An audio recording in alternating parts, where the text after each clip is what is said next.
entrusted with leadership, carry a heightened duty to unite, to build rather than to burn.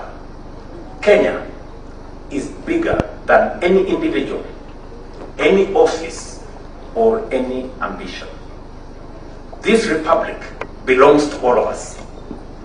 And because it belongs to all of us, we share a duty to protect it.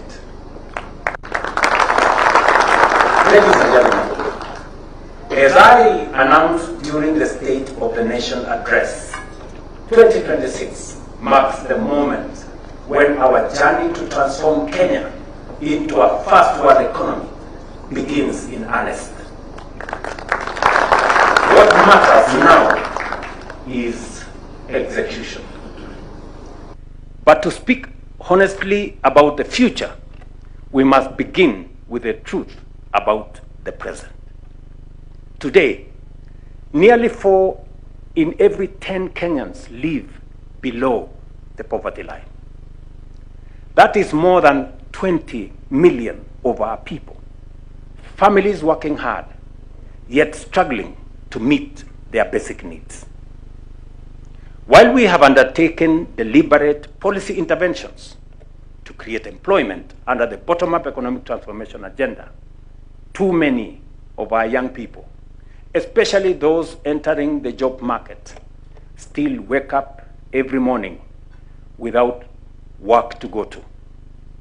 This is the reality we are determined to change.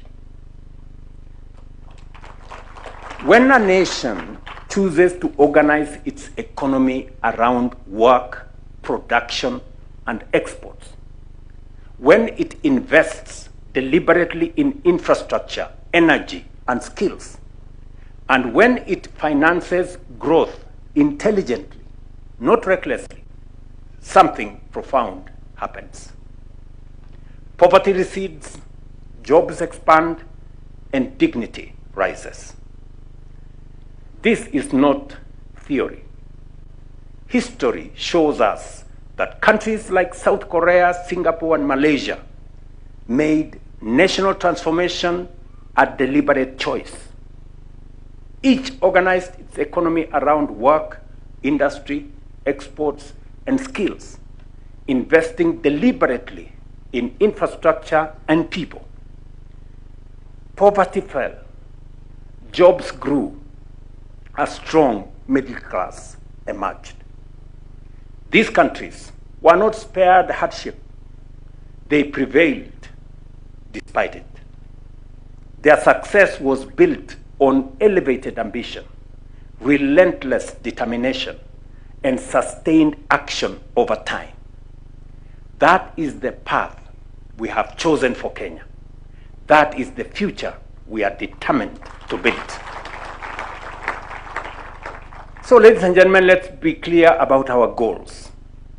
We are committing ourselves to a measurable national mission. Number 1, to cut the number of Kenyans living below the poverty line by half, lifting millions into dignity and opportunity.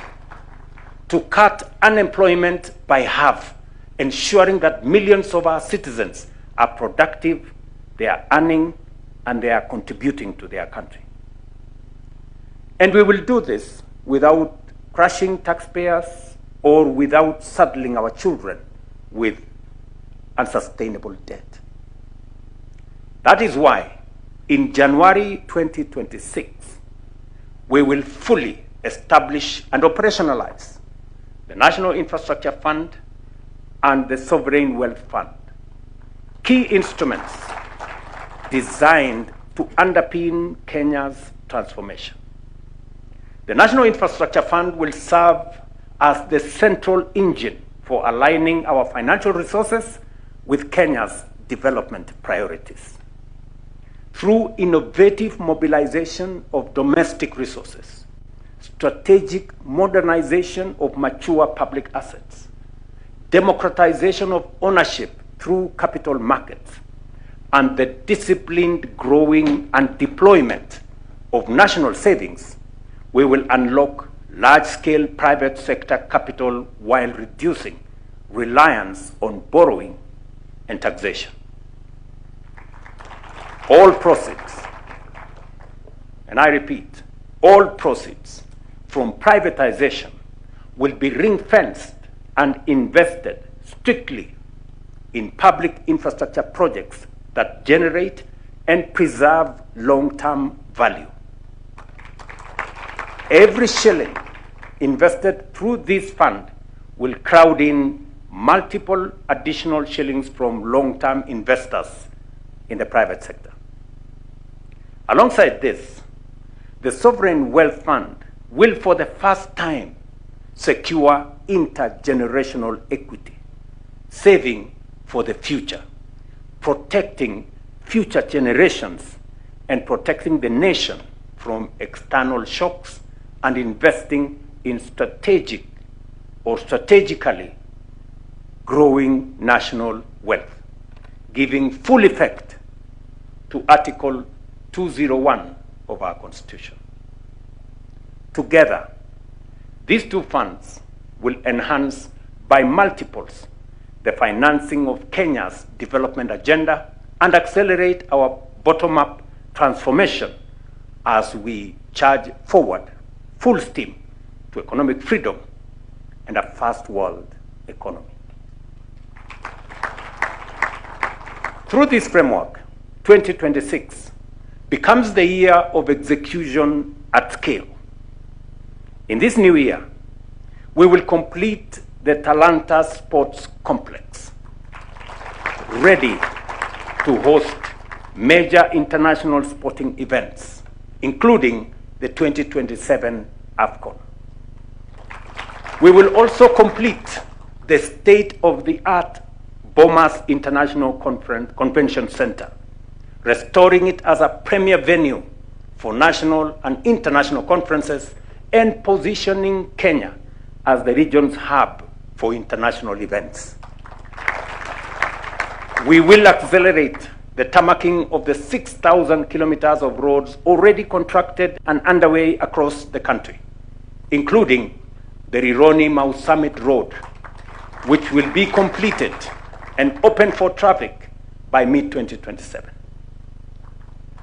I want to state that we already have resources to undertake the feasibility study to extend that road from Mau Summit through Eldoret to Malaba, and from Mau Summit through Kericho to Kisumu to Malaba.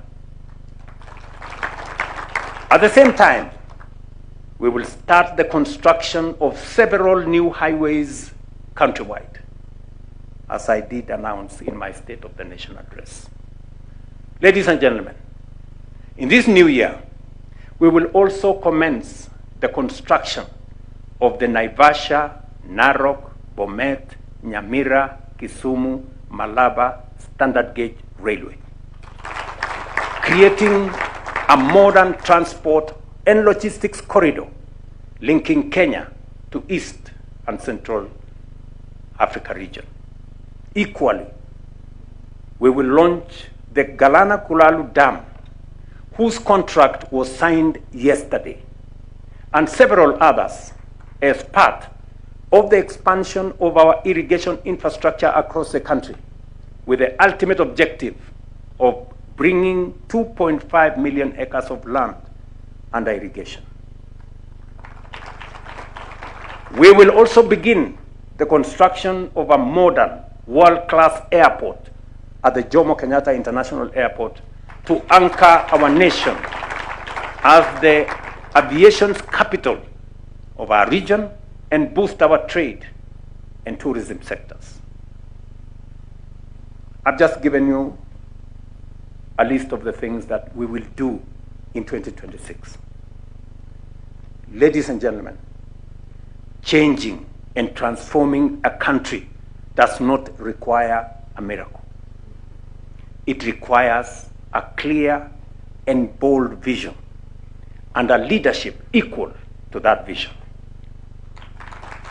The nations that have succeeded were not exceptional by accident. They were deliberate by choice.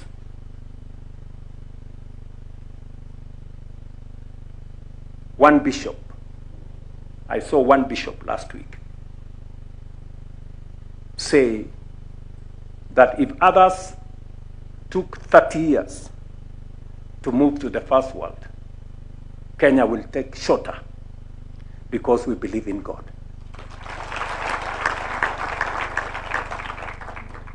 Fellow citizens, allow me to address a silent but deadly crisis confronting our nation today.